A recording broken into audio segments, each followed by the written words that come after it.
is included in this bill, which will bring transparency to the Medicaid program and address some of the most egregious practices of PBMs.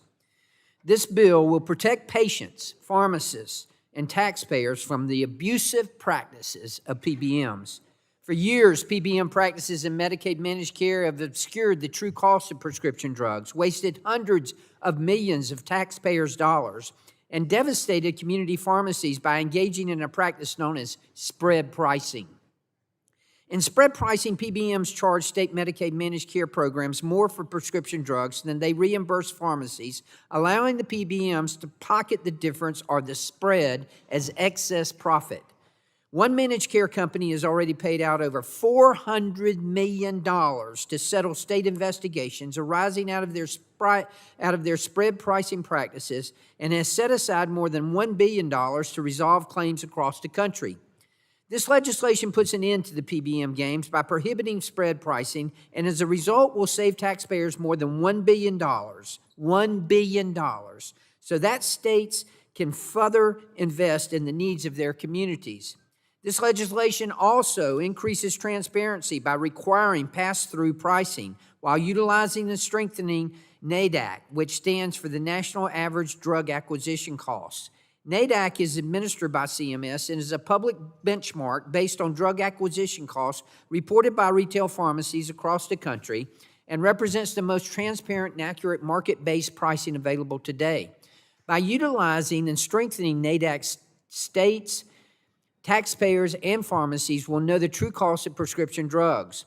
On top of NADAC, this legislation brings transparency and fairness to community pharmacies by allowing them to be reimbursed at an appropriate rate for dispensing medications to Medicaid patients. As we all know, pharmacists are one of the most accessible healthcare professionals in America. 95% of all Americans live within 5 miles of a pharmacy.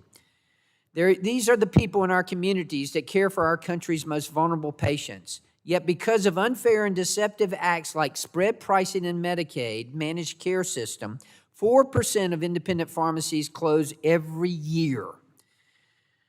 This bill finally puts a stop to that. The Drug Price Transparency in Medicaid Act ensures community pharmacies will be treated fairly and will not be driven out of business by large PBMs while they care for this nation's most vulnerable patients. I'm also pleased to support the Pharmacy Benefit Managers Accountability Act, which is also included in this bill. In Congress, we are focused on increasing the accessibility, affordability, and quality of health care. As we know, that pharmacy benefit managers' anti-competitive tactics are driving up health care costs for Americans and harming patient care.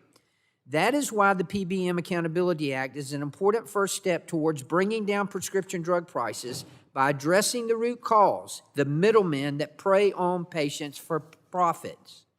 This legislation will increase reporting requirements of PBMs to shed a light on the opaque drug pricing system they use.